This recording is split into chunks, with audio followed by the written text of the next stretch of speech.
నమస్కారం ఘంటారామానికి స్వాగతం. ముందుగా ప్రధాన అంశాలు. నేడు కృష్ణా జిల్లాలో చంద్రబాబు పవన్ ఉమ్మడి ప్రచారం. పెడన మచిలీపట్నంలో రోడ్ షోలు, బహిరంగ సభలు.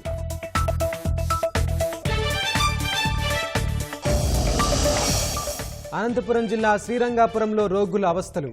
ప్రభుత్వాసుపత్రిలో అపరిశుభ్రత రాజ్యమేలుతోందని ఆవేదన.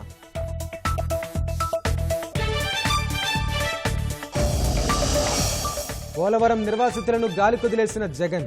గోదావరి వరదలు ముంచేస్తున్నా పట్టించుకోని సర్కారు.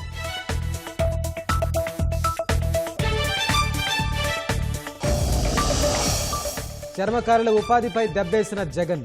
నా ఎస్సీలంటూనే మినీ లెదర్ పార్కులకు పాత్ర.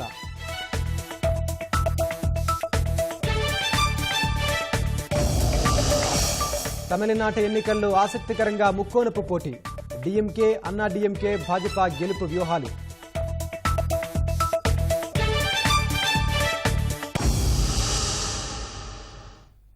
గోదావరి జిల్లాలో ఉమ్మడిగా ప్రచారం చేసి కూటమి శ్రేణుల్లో జోష్ నింపిన చంద్రబాబు, పవన్ కళ్యాణ్ ఇవాళ కృష్ణా జిల్లాలో ప్రచారం చేయనున్నారు. ప్రజాగళంలో భాగంగా నేడు పెడన, మచిలీపట్నం నియోజకవర్గాల్లో ఇరు పార్టీల అధినేతలు కలిసి ప్రచారం నిర్వహించనున్నారు. రోడ్ షో, బహిరంగ సభలో పాల్గొననున్నారు.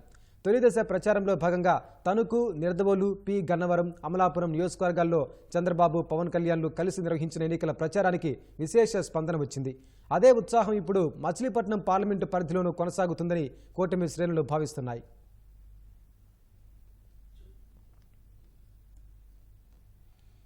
సీఎం జగన్పై రాయి దాడి ఘటనలో లోతైన విచారణ జరిపించేలా ఆదేశం ఇవ్వాలంటూ జనసేన నేతలు సీఈఓకు ఫిర్యాదు చేశారు. కేసు విచారణ చేస్తున్న విజయవాడ సిపి, డీజీపీ, ఇంటెలిజెన్స్ డీజీలపైనే ఆరోపణలు తలెత్తుతున్నాయని, దర్యాప్తు నిష్పక్షపాతంగా జరుగుతుందన్న విశ్వాసం లేదని ఫిర్యాదులో పేర్కొన్నారు. రాయిదాడి కేసును లోతుగా దర్యాప్తు చేసేలా చర్యలు చేపట్టాలని కోరారు. ఇటీవల ప్రధాని పాల్గొన్న సభలోనూ భద్రతా వైఫల్యం తలెత్తిన ఘటనలోనూ సరైన విచారణ జరగలేదని జనసేన నేతలు ఫిర్యాదులో పేర్కొన్నారు. డైరెక్టర్ జనరల్ ఆఫ్ పోలీస్ కానీ, లేదా ఇంటెలిజెన్స్ చీఫ్ కానీ, పవర్ సప్లై ఎండీ కానీ, కృష్ణా డిస్ట్రిక్ట్ కలెక్టర్ గారు ఒక రిపోర్ట్ సబ్మిట్ చేశారు. ఆ రిపోర్ట్ ఎందుకు బయట పెట్టట్లేదు? ఏమిటి ఆ రాయి సంగతి? రాయి కథ ఏంటి అంటే, 5 ఏళ్ల క్రితం జరిగినటువంటి కోడికత్తి శ్రీనివాస్ కథలాగా జైల్లో పంపించి సానుభూతి పొంది ప్రజల చెంది ఓట్లు వేయించుకోవాలని అనుకుంటారా? దానికి ఎలక్షన్ కమిషన్ పద్ధతులు కానీ, నిబంధనలు కానీ విరుద్ధం కనుక మీరు ఇమ్మీడియట్గా చర్యలు తీసుకొని ఒక కమిటీతో దర్యాప్తు చేయించమని చెప్పాం. ఇమీడియట్గా డీజీపీ గారిని ట్రాన్స్ఫర్ చేయాలి, ఇంటెలిజెన్స్ చీఫ్ కూడా ట్రాన్స్ఫర్ కావాలి. ఇంకా ఎలక్షన్ నియమించడానికి అక్కడ ఉన్నటువంటి కమిషనర్ ఆఫ్ పోలీస్ ఎవరో అన్యం పుణ్యం తెలియని వాళ్ళే తీసుకొచ్చి చూపిస్తానంటే ఎవిడెన్స్గా రాయిసిరని ఎవరు నమ్మడానికి లేరు, ప్రజలు నమ్మరు. దీని మీద పూర్తిస్థాయి విచారణ జరగాలని చెప్పి డిమాండ్ చేస్తా ఉన్నాం. ఏటా వరదలు ముంచెత్తుతున్నాయి. ప్రాణాలు గుప్పెట్లో పెట్టుకుని ఎప్పటికప్పుడు గొడ్డు, గోదా, గూడును వదిలి పరిగెత్తాల్సిన దుస్థితి. ఇలా 5 ఏళ్లు గడిచిపోయాయి. పోలవరం నిర్వాసితులకు అరచేతిలో స్వర్గం చూపించిన జగన్ ముఖ్యమంత్రి అయ్యాక నరకం చూపించారు. పరిహారం చెల్లించకుండా, పునరావాసం ఊసెత్తకుండా మనోవేదనకు గురిచేశారు. గోదావరి వరదల తీవ్రతకు 1,00,000 మంది నిలువునా మునిగిపోతున్న వైకాపా సర్కారు నిమ్మకు నీరెత్తినట్లు వ్యవహరించింది. వేరేటోళ్ళకి ఇచ్చిన దాన్ని మేము అందరూ తలక దాచుకున్నాం. అక్కడ తర్వాత వచ్చేసామండి. వరదలు తగ్గాక మాకు అల్లది బురదలు ఉన్నామండి. ఇక్కడికి వచ్చి చాలా కరెంట్ స్తంభంలో వచ్చేదండి. స్కూల్ కాడ ఆ డోర్ కి సగానికి వచ్చేసింది. అంటే ఈ సంవత్సరం బాగా వచ్చింది. అంతకు ముందు 15 రోజులు ఉండి వెళ్ళిపోయేదండి. ఇప్పుడు ఈ సంవత్సరం బాగా నష్టం జరిగింది. కొంతమంది ఇల్లులు పడిపోయాయి. బురద చూసారు మీరు కూడా. బురద ఇక్కడ మొత్తం గలీజ్గా ఉన్నారు. ఇక్కడ పశువులు కానీ అన్ని చనిపోయినాయండి. చాలా వరకు గేదె పిల్లలు అన్ని ఇక్కడ వదిలేసి వెళ్ళిపోయాం. ఇంకా కోళ్ళు ఇవి ఉంటాయి కదండి, అవి కూడా వదిలేసి అన్ని ఇక మనకి ఏదైతే అప్పుడు ఎమ్మడెమ్మడే వెళ్ళిపోవాల్సింది. ఒక్క రోజులోనే సాయంత్రం అక్కడ దారి ఉంటుంది బ్రిడ్జి దగ్గర, అక్కడ మూసేసింది. దానివల్ల టార్లు కూడా కొంచెం ఇబ్బంది అయింది. ఇక్కడ ఉండటం చాలా ప్రమాదకరం. ఇప్పుడు గోజలు అంటారు, పైనుంచి ముప్పు వస్తుంది, పైనుంచి ముంచుకుంటూ వస్తుంది. ఇటు కింది నుంచి ముంచుకొచ్చేది ఎవరికి, ఇప్పుడు పైనుంచి ముంచుకొస్తుంది. ఎట్లా జరుగుతుందో ఏంటో మా పరిస్థితి మాకే అర్థం కావట్లే. ఇంట్లో మొత్తం ఏ సొమ్ము ఉన్నా కానీ ఇంట్లో మొత్తం ఉన్నాయి. చదువుకోవాలన్నా పోవాలంటే ఇబ్బంది అవుతుంది. ఇది పరిస్థితి. ఇది పోలవరం ప్రాజెక్టులో విలీన మండలాల నిర్వాసితుల ఆక్రందన, ఆవేదన.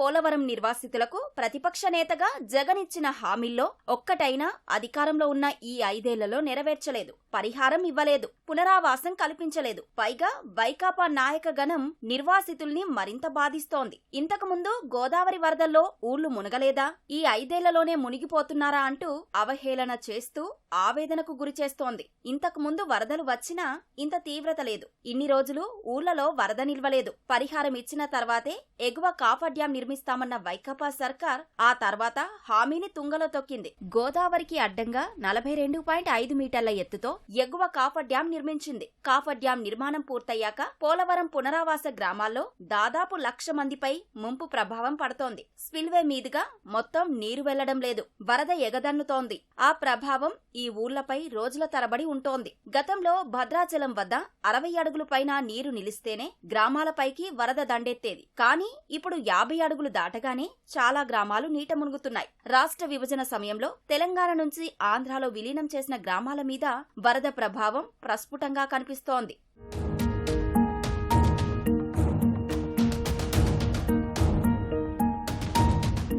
కాంటూరు సర్వే ప్రకారం పోలవరం ప్రాజెక్టు వద్ద 41.15 మీటర్ల స్థాయిలో నీరు నిలబడితే 54 రెవెన్యూ గ్రామాలు, 115 ఆవాసాల్లోని 20,946 కుటుంబాలు ముంపులో చిక్కుకుంటాయి. ఒకవేళ 45.72 మీటర్ల వరకు నీరు నిలిస్తే మొత్తం మీద 222 రెవెన్యూ గ్రామాల్లోని 373 ఆవాసాల్లో 106,000 కుటుంబాలు ముంపులో చిక్కుకుంటాయని లెక్కగట్టారు. వీళ్ళందరికీ పునరావాసం కల్పించని జగన్ సర్కార్ ప్రతి ఏటా వారిని వరదల్లో ముంచేసింది. 2022లో గోదావరి నదికి చరిత్రలోనే రెండో అతిపెద్ద వరద వచ్చింది. ఆ వరదల్లో వందలాది గ్రామాలు నీట మునిగాయి. కోట్లలో నష్టం సంభవించింది. ఆ వరదల తాకిడిని తట్టుకోలేక పోలవరం, దేవీపట్నం మండలాల వాసులు తెదేపా ప్రభుత్వ హయాంలో నిర్మించిన పునరావాస కాలనీలకు శాశ్వతంగా వెళ్లిపోయారు. ఆ కాలనీల్లో ఇంకా పూర్తి స్థాయిలో సౌకర్యాలు ఏర్పాటు చేయాల్సి ఉన్నా జగన్ సర్కారు పట్టించుకోవడం లేదు. మిగిలిన గ్రామాలకు పునరావాసం కల్పించడంలోనూ జగన్ విఫలమయ్యారు. ముంపు సమయంలో వచ్చి మాటలు చెప్పడం తప్ప ఈ ముఖ్యమంత్రి చేసిందేమీ లేదు.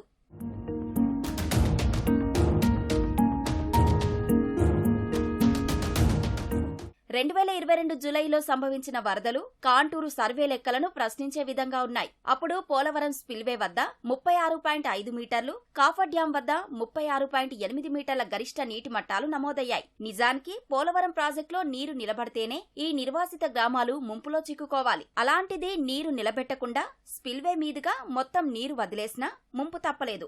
41.15 మీటర్ల స్థాయికి నీటి మట్టం రాకున్నా తొలిదశ, మలిదశ గ్రామాలు అనేకం మునిగిపోయాయి.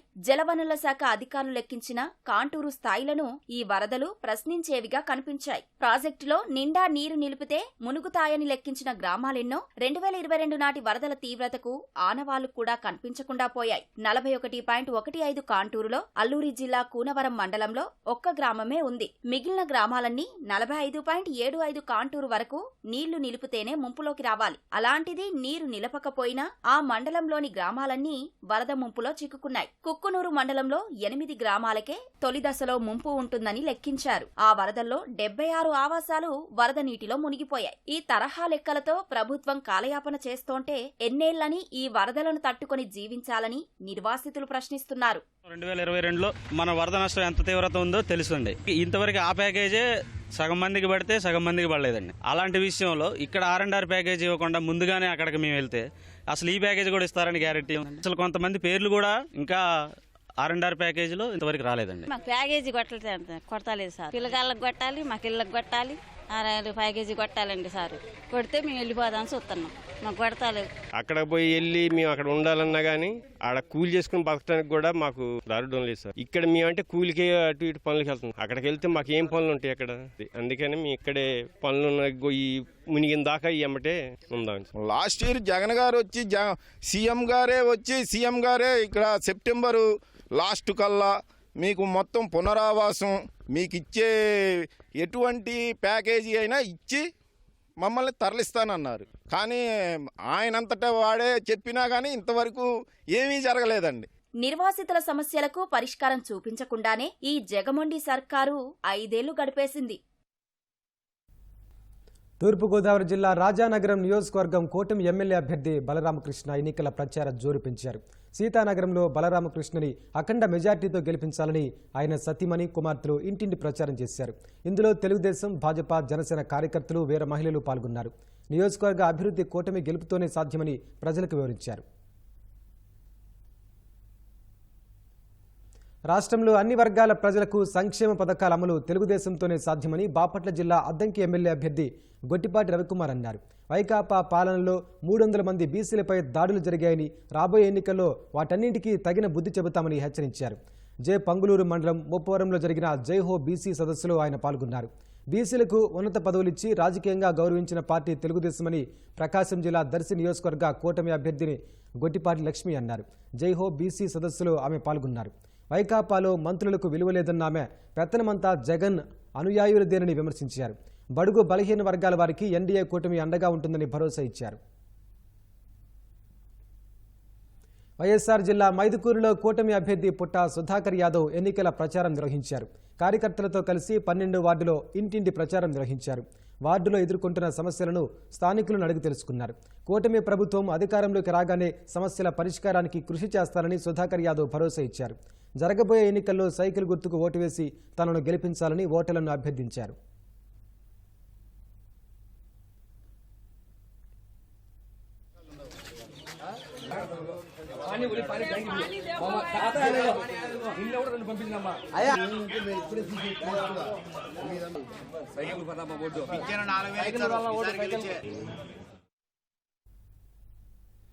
ఎన్నికల షెడ్యూల్ విడుదలై నెల రోజులు పూర్తయిన దృష్ట్యా దేశవ్యాప్తంగా తీసుకున్న వేర్వేరు చర్యలపై కేంద్ర ఎన్నికల సంఘం సమీక్షించింది.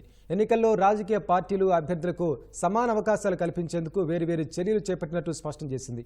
పార్టీల నుంచి వచ్చిన ఫిర్యాదుల్ని, ఎన్నికల ఉల్లంఘనలకు సంబంధించిన అంశాల్ని తక్షణం పరిష్కరిస్తున్నట్టు తెలియజేసింది. సుమోటోగాను రాజకీయ పార్టీలతో సంబంధం ఉన్న వ్యవహారాల్లోనూ కొందరు అధికారులను ఎన్నికల విధుల నుంచి తప్పించినట్టు ఈసీ తెలిపింది. ఎన్నికల షెడ్యూల్ విడుదలై నెల రోజులు పూర్తి కావడంతో కేంద్ర ఎన్నికల సంఘం మోడల్ కోడ్ అమలు అంశంపై సమీక్ష నిర్వహించింది. కొన్ని రాజకీయ పార్టీలు, అభ్యర్థులు, అధికారులు ఎన్నికల నియమావళి ఉల్లంఘిస్తున్న కేసులు గుర్తించామని ఈసీ స్పష్టం చేసింది. కోడ్ ఉల్లంఘనల వ్యవహారాన్ని ఎట్టి పరిస్థితుల్లోనూ ఉపేక్షించేది లేదని తేల్చి చెప్పింది. గడిచిన నెల రోజులుగా 7 రాజకీయ పార్టీల నుంచి 16 బృందాలు వేర్వేరు సమయాల్లో సీఈసీని కలిసి కోడ్ ఉల్లంఘనలపై ఫిర్యాదులు చేశాయని స్పష్టం చేసింది. రాష్ట్రాల్లోని ఎన్నికల ప్రధానాధికారులకు పెద్ద ఎత్తున ఫిర్యాదులు అందుతున్నట్లు వెల్లడించింది. సీఈసీ నేతృత్వంలోని ఎన్నికల కమిషనర్ల బృందం ప్రతిరోజు కోడ్ ఉల్లంఘనలపై చర్యలు, పెండింగ్ కేసుల్ని పరిష్కరిస్తున్నట్లు తెలిపింది. అన్ని రాజకీయ పార్టీలు ఇప్పటి వరకు ఈసీఐకి 200 వరకు ఫిర్యాదులు చేసినట్లు కేంద్ర ఎన్నికల సంఘం స్పష్టం చేసింది. ఇందులో 169 కేసుల్లో చర్యలు కూడా తీసుకున్నట్లు తెలియజేసింది. భాజపా 51, కాంగ్రెస్ 59 ఫిర్యాదులు, ఇతర పార్టీల నుంచి 90 ఫిర్యాదులు వచ్చినట్లు స్పష్టం చేసింది.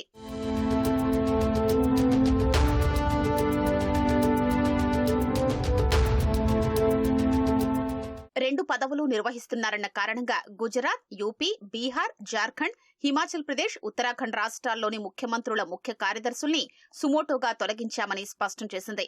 సీఎంఓ నుంచి నేరుగా జిల్లా కలెక్టర్లను నియంత్రిస్తారన్న ఆక్షేపణల మేరకు వారిని తొలగించినట్లు వెల్లడించింది. పశ్చిమ బెంగాల్ డీజీపీని ఎన్నికల విధుల నుంచి సుమోటోగా తొలగించినట్లు తెలిపింది. గత ఎన్నికల సమయంలోనూ బెంగాల్ డీజీపీని ఎన్నికల విధుల నుంచి తప్పించినట్లు స్పష్టం చేసింది. గుజరాత్, పంజాబ్, ఒడిశా, ఏపీ, పశ్చిమ బెంగాల్లోని కొందరు జిల్లా కలెక్టర్లు, ఎస్పీలను కూడా వేర్వేరు ఆరోపణల మేరకు తొలగించామని ఈసీ స్పష్టం చేసింది.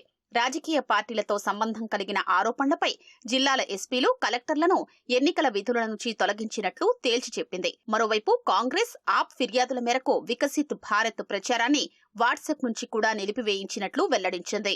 దేశవ్యాప్తంగా 2,68,080 ఫిర్యాదులు సి విజిల్ యాప్ ద్వారా ఎన్నికల కమిషన్కు వచ్చినట్లు స్పష్టం చేసింది. తెలుగుదేశం ప్రభుత్వం భూములు కేటాయించింది, కానీ అభివృద్ధి చేయడానికి జగన్కు మనసొప్పలేదు. కేంద్ర ప్రభుత్వం నిధులు మంజూరు చేసింది, కానీ ఖర్చు చేయడానికి జగన్కు చేతులు రాలేదు. నా ఎస్సీ అంటూ పెదవులపై ప్రేమ చూపించే జగన్ చర్మకారుల ఉపాధి కోసం కేటాయించిన మినీ లెదర్ పార్కులను తన పెత్తందారి పాదాల కింద నలిపేశారు.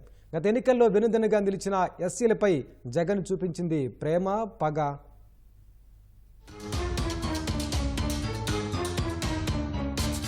చర్మకారుల ఉపాధి కల్పన కోసం 2003లో చంద్రబాబు ముఖ్యమంత్రిగా ఉండగా ఎన్టీఆర్ జిల్లా వెల్లటూరులో మినీ లెదర్ పార్క్ ఏర్పాటుకు వేసిన శిలాఫలకమిది. నా ఎస్సీలు అని దీర్ఘాలు తీసే జగన్ ఏలుబడిలో ఈ లెదర్ పార్కును అటకెక్కించారు. శిలాఫలకాన్ని పీకి పడేశారు. దీనికోసం తెలుగుదేశం ప్రభుత్వం 7 ఎకరాలు కేటాయిస్తే అందులో 6 ఎకరాలు వైకాపా అధికారంలోకొచ్చాక జగనన్న కాలనీకి బదలాయించారు.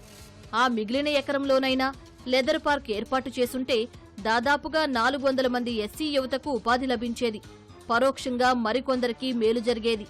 ఎస్సీల అభివృద్ధి అంటే గిట్టని జగన్ నిర్వాకంతో ఇప్పుడు ఈ స్థలం పిచ్చి మొక్కలమయమైంది.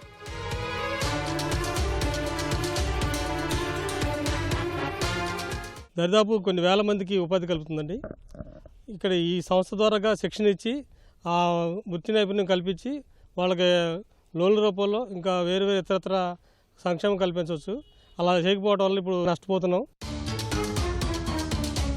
ఇది ప్రకాశం జిల్లా రాచర్ల మండలం ఎడవల్లిలో ప్రతిపాదించిన లెదర్ పార్క్.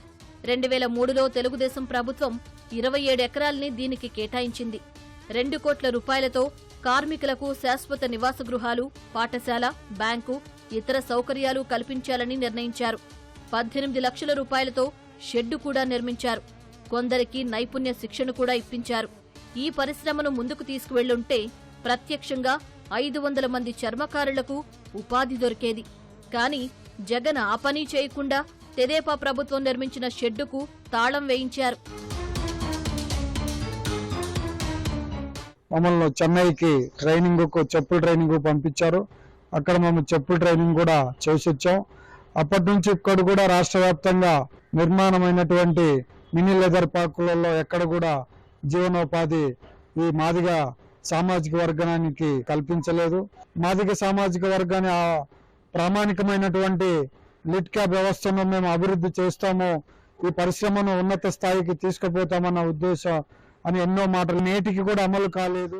ఈ రెండే కాదు, ఉమ్మడి ఆంధ్రప్రదేశ్లో తెలుగుదేశం అధికారంలో ఉండగా 2003లో దాదాపు 72 చోట్ల లెదర్ పార్కుల ఏర్పాటుకు స్థలాలతో పాటు నిధులు కేటాయించింది.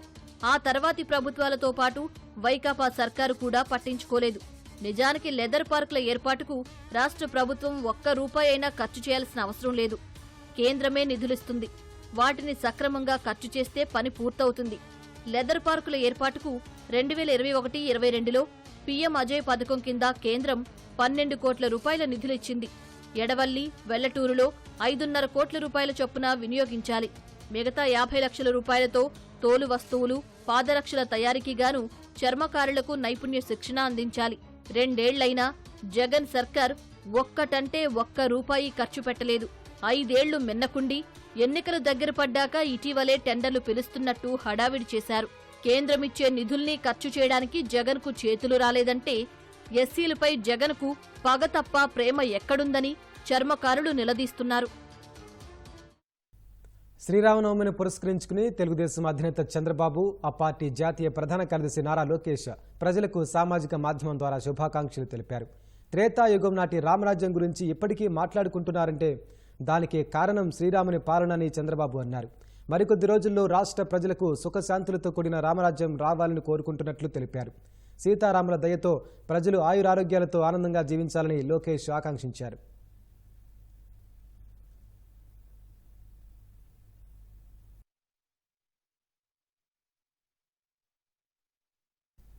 వైఎస్ఆర్ జిల్లా ఒంటిమిట్ట కోదండ రామాలయం బ్రహ్మోత్సవాలకు సర్వాంగ సుందరంగా ముస్తాబైంది. 10 రోజుల పాటు స్వామివారి వార్షిక బ్రహ్మోత్సవాలు జరగనున్న నేపథ్యంలో మంగళవారం సాయంత్రం అంకురార్పణతో శ్రీకారం చుట్టారు. శ్రీరామనవమి సందర్భంగా ఇవాళ ఉదయం 10 గంటలకు ధ్వజారోహణ కార్యక్రమం జరపనున్నారు. ఈ కార్యక్రమంలో తితిదే అధికారులు పాల్గొని వేద పండితుల మధ్య ఆగమ శాస్త్రం ప్రకారం ధ్వజారోహణ కార్యక్రమం నిర్వహించనున్నారు. ప్రతిరోజు ఉదయం, సాయంత్రం స్వామివారి ఉత్సవ వేడుకలు జరుగుతున్నాయని ఆలయాధికారులు తెలిపారు. భక్తులు పెద్ద సంఖ్యలో ఉత్సవాల్లో పాల్గొని విజయవంతం చేయాలని కోరారు.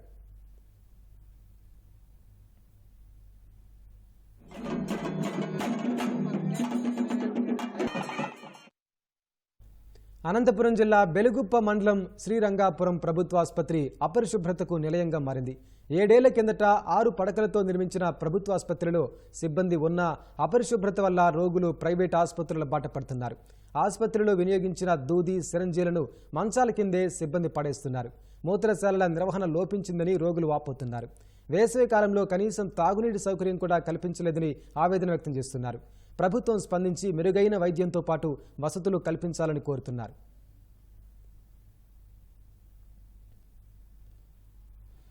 యూపీఎస్సీ సివిల్స్ ఫలితాల్లో అన్నమయ్య జిల్లా రాయచోటికి చెందిన నిమ్మనపల్లి ప్రదీప్ రెడ్డి, గుంటూరు జిల్లా తాడేపల్లికి చెందిన వినీషా బడబాగ్ని సత్తా చాటారు. ప్రదీప్ రెడ్డి జాతీయ స్థాయిలో 382 ర్యాంకు సాధించగా వినీషా 821 ర్యాంకు పొందారు.